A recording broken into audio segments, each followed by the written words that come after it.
कहानी शुरू होती है मंगोलियन बॉर्डर की ऊंची पहाड़ियों से, जहां सालों से अजीबोगरीब चीजें मिलती रही हैं। विशाल हड्डियां और हजारों साल पुराने इंसानी शरीर जिनका मांस आज भी सुरक्षित है। फिर कहानी हमें साल 1979 में ले जाती है, जब प्रोफेसर यांग शालन एक खास टीम तैयार करते हैं जिसका मकसद कुलुन पर्वतों की गहराइयों में छिपे रहस्यों को उजागर करना होता है। इसी टीम में ह्यूबाई भी शामिल है, जो खुदाई करने वाले कई जवानों में से एक है। काम इतना कठिन होता है कि सैनिक अक्सर थक कर जमीन पर गिर पड़ते हैं, लेकिन प्रोफेसर की बेटी यांग पंग, जो एक डॉक्टर हैं, हमेशा सबकी मदद के लिए मौजूद रहती हैं। ह्यूबाई के दिल में पंग के लिए एक छुपा हुआ लगाव है। उसे ऐसा महसूस होता है जैसे वह उसे बहुत पहले से जानता हो। कई दिनों की कड़ी मेहनत के बाद टीम को एक विशाल खोपड़ी मिलती है, जिसे देखकर सभी हैरान रह जाते हैं। तभी अचानक गुफा जोर जोर से हिलने लगती है और एक भयंकर धमाका होता है जो पूरे कैंप को तहस नहस कर देता है। खतरे को भांपते हुए कमांडर हान जियो यांग सैनिकों के साथ गुफा के सामने मोर्चा संभाल लेते हैं। धमाके के बाद गुफा के अंदर एक नया रास्ता खुल चुका होता है। हान पूछते हैं कि कौन प्रोफेसर शालन के साथ अंदर जाकर जांच करने के लिए तैयार है, क्योंकि वहां मौत का खतरा साफ दिखाई दे रहा होता है। इसलिए ज्यादातर सैनिक पीछे हट जाते हैं, लेकिन बहादुर पंग अपने पिता का साथ देने के लिए आगे बढ़ती है। ह्यूबाई भी हिम्मत जुटाकर इस मिशन पर जाने के लिए हाँ कर देता है और उसका दोस्त कॉन्गसन भी उनके साथ शामिल हो जाता है। धीरे धीरे एक छोटा दल तैयार हो जाता है और सभी इस खतरनाक मिशन पर निकल पड़ते हैं। ढांचू की गुफा से गुजरते हुए वे एक गहरी खाई तक पहुंचते हैं, जिसे रस्सियों के सहारे पार करने का फैसला किया जाता है। नीचे उतरने के बाद वे एक बर्फीले मंच तक पहुंचते हैं, जहां एक अंधेरा रास्ता दिखाई देता है। उस रास्ते से और नीचे जाने पर उन्हें एक दूसरी गुफा मिलती है, जिसके बारे में उन्हें पहले कोई जानकारी नहीं थी, और यह जगह सदियों पुराने अजीबोगरीब जीवाश्मों से भरी हुई होती है। कुछ दूर भटकने के बाद उन्हें बाहर जाने का रास्ता मिलता है, जो उन्हें पहाड़ की दूसरी ओर ले जाता है। प्रोफेसर बताते हैं कि कहानियों के मुताबिक यहीं कहीं एक प्राचीन राज्य का द्वार मौजूद है, जो आत्माओं की दुनिया की ओर जाता है। वे आगे कुछ और बताने ही वाले होते हैं कि तभी सैनिक सूचना देते हैं कि बर्फ पर एक विशाल पंजे का निशान मिला है। इसके बाद सभी उस निशान की दिशा में बढ़ने लगते हैं, बिना यह जाने कि पास ही एक भयानक दैत्याकार जीव मंडरा रहा है। रास्ते में उन्हें तितली जैसे दिखने वाले जीव नजर आते हैं, लेकिन ध्यान से देखने पर पता चलता है कि वे तितलियां नहीं बल्कि चमगादड़ हैं। खतरे से अनजान एक सैनिक उन्हें नंगे हाथों से पकड़ लेता है, लेकिन अचानक उसका पूरा शरीर जल उठता है और नीली आग उसे मौत के घाट उतार देती है। उसे बचाने दौड़े दो अन्य सैनिकों का भी वही अंजाम होता है, और पलक झपकते ही सैकड़ों चमगादड़ पूरी टीम को घेर लेते हैं, जिससे बचने के लिए उन्हें गोलियां चलानी पड़ती हैं। गोलाबारी की आवाज सुनकर विशाल दैत्य भी जाग उठता है और उसकी हलचल से बर्फीला तूफान यानी एवलॉन्च आ जाता है, जिससे सैनिकों की मुश्किलें और बढ़ जाती हैं। सभी अपनी जान बचाकर भागने लगते हैं, लेकिन इस अफरा तफरी में कई लोग मारे भी जाते हैं। कुछ दूर जाकर सब रुक जाते हैं, क्योंकि उनके सामने एक गहरी खाई आ जाती है। कोई और रास्ता न देखकर वे रस्सियों को अपने शरीर से बांधकर नीचे कूदने का फैसला करते हैं। गिरते समय ह्यूबाई और पंग की रस्सी बर्फ के एक टुकड़े में अटक जाती है और दोनों हवा में लटक जाते हैं, लेकिन अगले ही पल रस्सी टूट जाती है और वे गहरे अंधेरे में गिर पड़ते हैं। अगले दृश्य में जब ह्यूबाई की आंख खुलती है तो वो खुद को पंग की बाहों में पाता है और उसे समझ नहीं आता कि इतनी ऊंचाई से गिरने के बावजूद वो कैसे बच गया।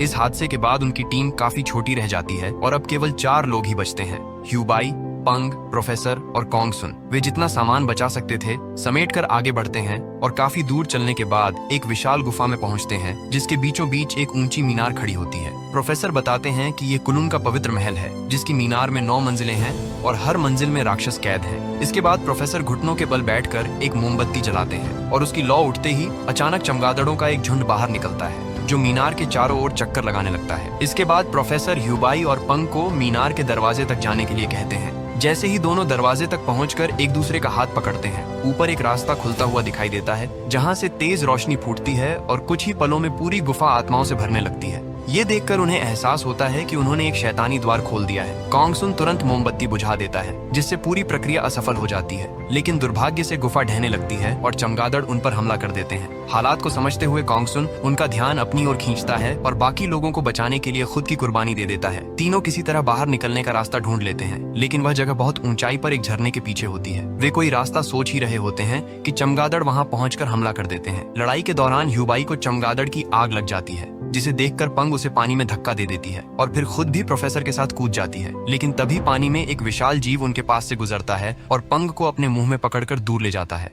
ह्यूबाई कुछ भी नहीं कर पाता और उसकी टीम पूरी तरह बिखर जाती है। किसी तरह बाहर निकलकर वो बेस तक पहुंचता है, जहां उसका इलाज किया जाता है और उसे पता चलता है कि वो अकेला ही जिंदा बचा है, बाकी सभी की लाशें मिल चुकी हैं। सिवाय पंग और उसके पिता के। अपने प्यार को खोने के बाद वो टूट जाता है और बिना किसी को बताए सब कुछ छोड़कर घर लौट जाता है। वहाँ उसकी मुलाकात मिस्टर वांग से होती है, जिनके यहाँ वो लाइब्रेरियन की नौकरी शुरू करता है और एक शांत जीवन बिताने लगता है। एक दिन होटल में लंच करते समय उसे उसका बचपन का दोस्त मिलता है, जो वहाँ लोगों का मनोरंजन करता था। अगले दिन काम पर उसकी नजर प्रोफेसर द्वारा लिखी गई एक किताब पर पड़ती है, जिसमें उसी रहस्यमयी मीनार का जिक्र होता है। धीरे धीरे सच सामने आता है कि प्रोफेसर शुरू से जानते थे कि केवल ह्यूबाई और पंग ही उस मीनार को खोल सकते थे, इसलिए उन्होंने उन्हें आगे भेजा था। इसी बीच कमांडर हान और उसकी टीम को एक ताबूत मिलता है, जिसमें पंग जैसी दिखने वाली एक जिंदा महिला मिलती है, जिसे शर्ली नाम दिया जाता है और जिसके पास अजीब शक्तियां होती हैं जिन्हें वो नियंत्रित नहीं कर पाती, इसलिए उसे कड़ी सुरक्षा वाले कमरे में बंद कर दिया जाता है। 3 साल बाद हान की टीम प्रोफेसर को भी ढूंढकर हेडक्वार्टर ले आती है। उसी दौरान पश्चिमी चीन के ऑयल सिटी में दैत्य जीवों के हमलों की खबरें आने लगती हैं। प्रोफेसर बताते हैं कि जब मीनार सक्रिय हुई थी तब अंतरिक्ष और समय के बीच एक द्वार खुल गया था, जिसके कारण राक्षसों का दुनिया में प्रवेश संभव हो गया। सच्चाई तक पहुंचने के लिए प्रोफेसर चुपके से हेडक्वार्टर से भाग निकलते हैं। इन घटनाओं का असर ह्यूबाई पर भी पड़ता है, क्योंकि उसकी पीठ पर बना निशान उसे परेशान करने लगता है। एक दिन किताब पढ़ते समय अचानक उसका निशान नीली लपटों से जल उठता है और उसके भीतर अजीब शक्तियां जाग जाती हैं। वो हाथों के इशारे से चीजों को उठाने लगता है, यहाँ तक कि अपने दोस्त को भी हवा में उड़ा देता है। तभी मिस्टर वांग वहाँ आ जाते हैं, लेकिन ये सब देखने के बावजूद उनके चेहरे पर अजीब सी शांति बनी रहती है। वह स्थिति को संभालते हुए सारे सामान को वापस अपनी जगह पर ले आते हैं। ह्यूबाई हैरान होकर सोचता है, मेरे साथ आखिर क्या हो रहा है? तब मिस्टर वांग उसे बताते हैं कि चमगादड़ों के हमले के दौरान उसका खून राक्षसी शक्ति से दूषित हो गया था और अब उसके भीतर अपार शक्तियां जाग चुकी हैं, लेकिन उनका गलत इस्तेमाल उसे अंधकार की ओर भी ले जा सकता है। यह सुनकर ह्यूबाई चौंक जाता है और सोचने लगता है कि वांग को यह सब कैसे पता है। तभी वांग अपनी दिव्य शक्तियों का इस्तेमाल करते हुए पूरी लाइब्रेरी को पल भर में एक प्राचीन मकबरे में बदल देते हैं और सच्चाई बताते हैं कि वह सूलन राज्य के राजकुमार ई के रक्षक हैं।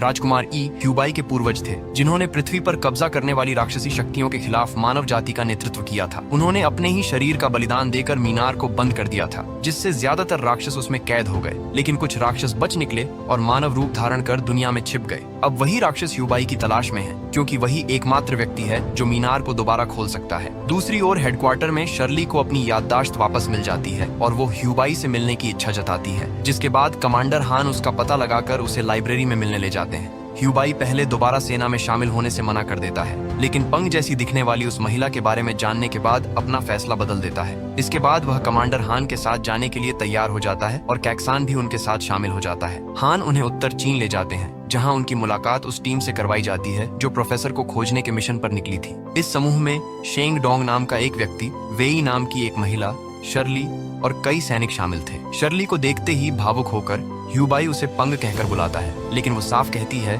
कि उसका नाम शर्ली है। सभी लोग जरूरी सामान और हथियार इकट्ठा करके मिशन पर निकल पड़ते हैं। वे ऊंटों पर सवार होकर रेगिस्तान से गुजरते हैं, लेकिन अचानक आए रेत के तूफान की चपेट में आ जाते हैं और जान बचाने के लिए भागना पड़ता है। इस अफरा तफरी में कैक्सान और 3 अन्य लोग समूह से अलग हो जाते हैं। 23 दिनों की कठिन यात्रा के बाद ह्यूबाई का समूह ऑयल सिटी के खंडहरों तक पहुंच जाता है, जबकि कैक्सान का दल अब भी रेगिस्तान में फंसा रहता है। तभी राक्षसी जीव अचानक उन पर हमला कर देते हैं, जिससे कैक्सान का समूह और बिखर जाता है। ये पूरी कोशिशों के बावजूद राक्षस 2 लोगों की जान ले लेते हैं, जबकि कैक्सान और एक अन्य व्यक्ति किसी तरह ऑयल सिटी पहुंचकर मुख्य दल से दोबारा मिल जाते हैं। राक्षसों के साथ हुई मुठभेड़ की बात सुनकर ह्यूबाई गुफा में हुए नरसंहार को याद करते हुए सभी को वहां से वापस लौट जाने की सलाह देता है, लेकिन शेंग और शर्ली मिशन पूरा करने के लिए वहीं रुकने का फैसला करते हैं। तभी अचानक राक्षसों की डरावनी आवाजें सुनाई देती हैं और उनकी बातचीत रुक जाती है, जिसके बाद सभी हथियार उठाकर लड़ने के लिए तैयार हो जाते हैं। वे जल्द ही एक राक्षस को मार गिराते हैं और दूसरे का पीछा करते हैं, लेकिन पीछे मुड़कर देखने पर पहला राक्षस गायब मिलता है। इस संघर्ष के दौरान शर्ली एक वीरान स्कूल की ओर भागती है और ह्यूबाई उसका पीछा करता है। अंदर पहुंचने पर उसे छत से लटकी लाशों का भयानक दृश्य दिखाई देता है। फिर एक सुरंग से गुजरते हुए वह राजकुमार के मकबरे तक पहुंच जाता है। तभी एक राक्षसी जीव उस पर हमला कर उसे बेहोश कर देता है और खत्म करने के लिए झपटता है, लेकिन शर्ली अपनी शक्तियों से उसे भगा देती है और ह्यूबाई के शरीर को सुरक्षित रखने के लिए अपनी शक्ति से उसे एक ताबूत में बंद कर देती है। इसी बीच और भी खतरनाक राक्षस वहां पहुंच जाते हैं, इसलिए सभी इमारत की ऊपरी मंजिलों में छिपकर चांदी की गोलियों और रॉकेट लॉन्चर से उनका मुकाबला करते हैं, लेकिन जल्द ही साफ हो जाता है कि राक्षस बेहद शक्तिशाली हैं और गोलियों का उन पर लगभग कोई असर नहीं हो रहा।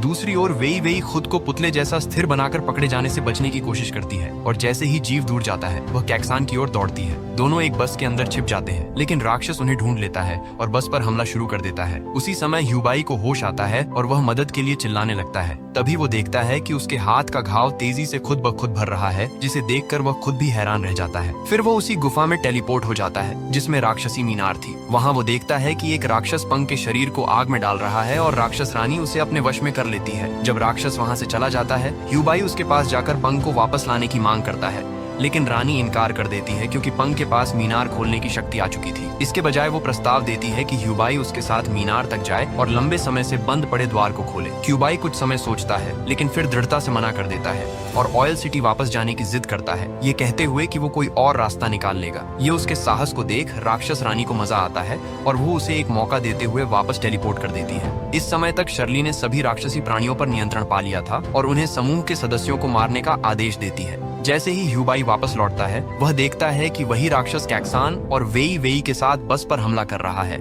इसलिए वह रॉकेट लॉन्चर से उसे मार गिराता है। यह देखकर अन्य जीव उसकी ओर दौड़ पड़ते हैं, लेकिन शर्ली उसे बचा लेती है क्योंकि वह जानती है कि ह्यूबाई मीनार का दरवाजा खोलने की चाबी है। फिर वह उसे अपनी बाहों में ले लेती है और उसकी सुरक्षा का आश्वासन देती है। हालांकि ह्यूबाई को एहसास होता है कि पंग कभी वापस नहीं आ सकती। वह एक पिस्तौल निकालता है और उसे 3 बार गोली मार देता है। इसके बाद सभी जीव गायब हो जाते हैं और राक्षसी मीनार ढह जाती है। अपनी अंतिम सांस में पंग स्वीकार करती है कि केवल ह्यूबाई ही उसे मार सकता है। फिर आश्चर्य से उसे चूमती है और जमीन पर गिर जाती है। कुछ पल बाद शर्ली पंग में बदल जाती है, जिससे ह्यूबाई को उसे आखिरी बार देखने की खुशी मिलती है, लेकिन वह अभी भी उसे खोने के लिए तैयार नहीं होता। वह उसे उठाकर राजकुमार के ताबूत के पास ले जाता, उम्मीद करता है कि शायद वह उसे ठीक कर दे। ह्यूबाई उसके पास लेटता है और धीरे से अपने माथे से उसके माथे को छूता है, जिससे उसकी बचपन की यादें सामने आने लगती हैं। पता चलता है कि पंग के पास एक अलौकिक शक्ति थी, जिससे मृतकों को पुनर्जीवित किया जा सकता था। यही कारण था कि ह्यूबाई ऊंचाई से गिरने के बावजूद बच गया। हालांकि पंग की मां ने उसे किसी कारणवश इन शक्तियों का उपयोग करने से मना किया था।